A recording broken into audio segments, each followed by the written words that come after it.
Welcome, one and all, to The Late Show. I'm your host, Stephen Colbert, and there are only, believe it or not, my friends and neighbors, there are only 19 days left until the election, and I know you're stressed, but you buck up, Buttercup.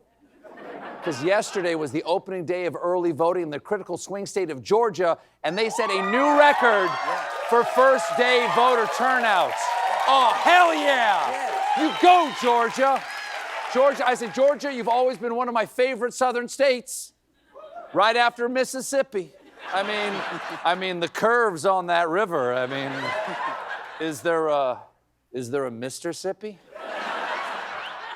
The enthusiasm in Georgia is enormous. The size of the enormity, large. On just day one, Georgia voters cast over 300,000 ballots, which is 123% higher than the previous record. Because Americans show up for only two things: to defend their civil rights and when Hailey Bieber launches a skincare pop-up.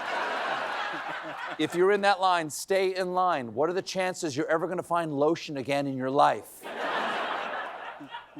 Oh, adding to the excitement, and I love this.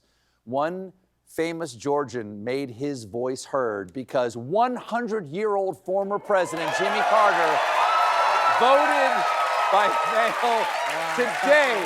I love it. That feels so good. I just love that he did that. Thank you, Mr. President. You are now my favorite Carter, okay?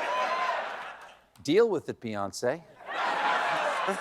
So, things seem to be going smoothly down there in the Peach State so far, according to one Atlanta area voter. Last time I voted in the city and the lines were out the door. So people honestly just started leaving. But here, no, it was easy. Okay, that's great, but also, shh. Don't let Georgia Republicans hear that voting is easy this year. Okay, they'll put the ballot box at the top of the American Ninja Warrior salmon ladder. Not that MAGA isn't trying to suppress some votes. Recently, a pro-Trump election official in Georgia filed a lawsuit claiming she could refuse to certify the votes if she felt like it. But on Monday, a judge gave her the smackdown, citing the part of the law that says election officials shall certify election results, explaining that the word shall connotes instruction or command, as in, you shall not pass. That's right. Oh, hell yeah. Come on. Gandalf for the win. Olorin, me friend dear. And there's so much more wisdom for this election in The Lord of the Rings. For instance, what has Trump's brain turned into? Potatoes. That's true. You are what you eat. The polls have begun to narrow on who will do a better job with the economy. Trump used to have a big lead there. But as people have learned more about his economic plan, they've discovered it's, what's the word? Speaker Pelosi? The poo-poo. Yes. Thank you, madam. One unpopular part of his economic plan is that Trump wants to cut taxes on billionaires and pay for it with massive tariffs on all imported goods. That would not be good for your wallet or our economy. At least that's according to the Wall Street Journal. On Monday, the Journal published their quarterly survey of leading economists, and 68% of them said prices would rise faster under Trump than under Harris. 68%. 68. It should enrage all Americans that they couldn't add one more point and make that number nice. Mm-hmm. If you know what I mean. Nice. Peabody, please. So, to bolster his economic bona fides, yesterday Trump addressed the Economic Club of Chicago. And you know how a couple of days ago Trump had this fun musical tribute to cognitive decline? Well, at the Chicago Economic Club, he acted like a guy who really woke up on the wrong side of the dementia. For instance, when the moderator, Bloomberg editor-in-chief John Micklethwaite, pointed out that Trump's economic plan would raise the deficit, Trump got a little cranky. I was actually quite kind to you. I used $7 trillion The upper estimate is 15 trillion. you can People like the forget Wall it. Street Journal, who's hardly a communist organization, Yeah, but you don't know. they have criticized you on this as well. You are running up enormous debts. What does the Wall Street Journal know? I'm meeting with them tomorrow. What does the Wall Street Journal know? They've been wrong about everything. So have you, by the way. And folks wonder why I don't want to have that charmer back on my show. Good, right? I've already had him on once. Can you imagine? Can you imagine him taking the Colbert questionnaire? What happens after we die? I don't die. You all die. I'm the only one who's real. But when you do die, I put on Ave Maria and I have a little dance like this. Just, oh, look how dead he is.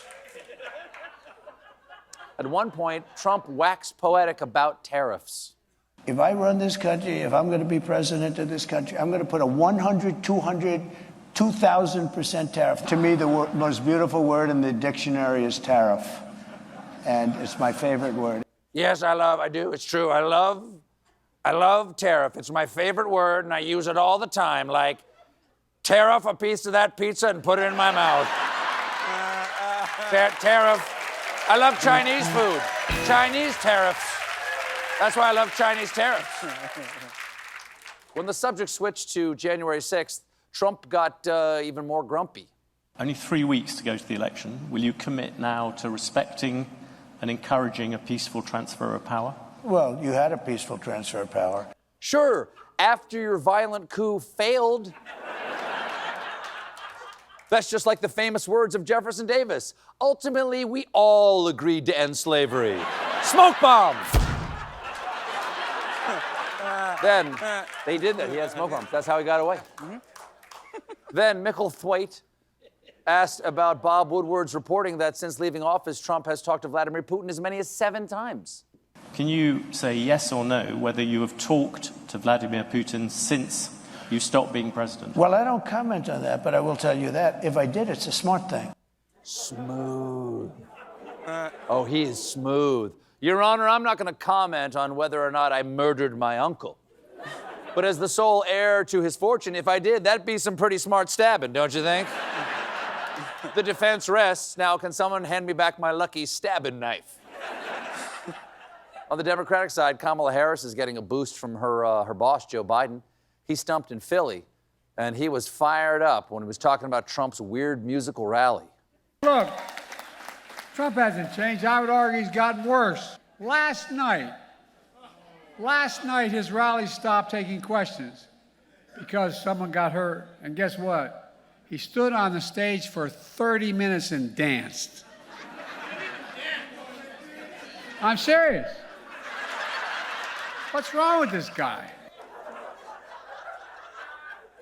What's wrong with that guy? Well, if you're asking seriously, I would say it's his narcissistic personality disorder, exacerbated by the cruelty of a father who saw his son not as a person in need of love, but as an extension of his own inadequacies. And now, as he reaches his twilight years, the personality disorder is amplifying symptoms of dementia, which makes sense given that some studies have shown narcissists may be more prone to Alzheimer's because their brains are wired to be inward-focused and less stimulated by social connection.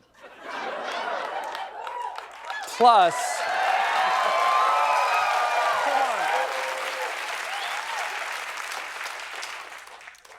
he's got a big old butt and it makes him walk funny. Big old butt. Biden also went after Trump for his anti-union record. My grandfather would roll over in his grave if I wasn't. He'd say, Joey, from Scranton, he'd say, Joey, you're a union from belt buckle to shoe sole. That's right. Hey. From belt buckle to shoe sole, so just the legs are union, Pop said.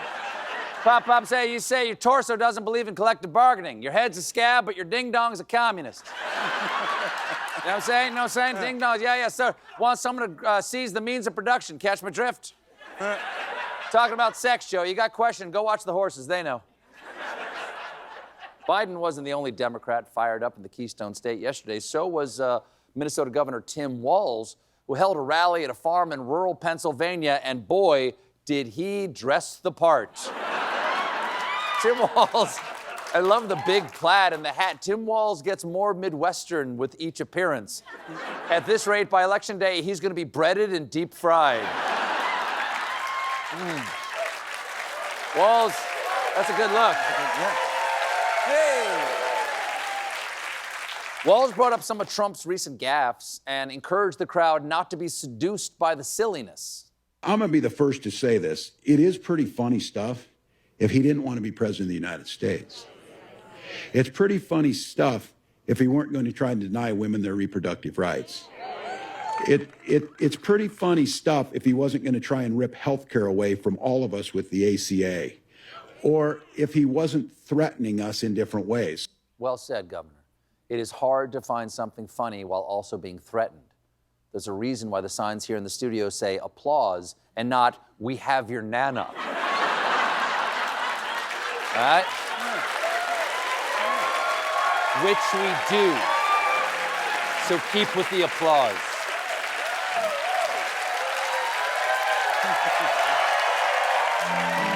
Is she okay? She's okay.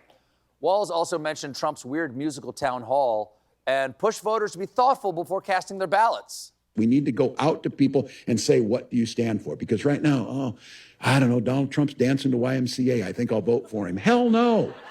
Hell no. That's true. You should not vote for someone because they dance to YMCA. But also, I'm not sure you'd call this dancing.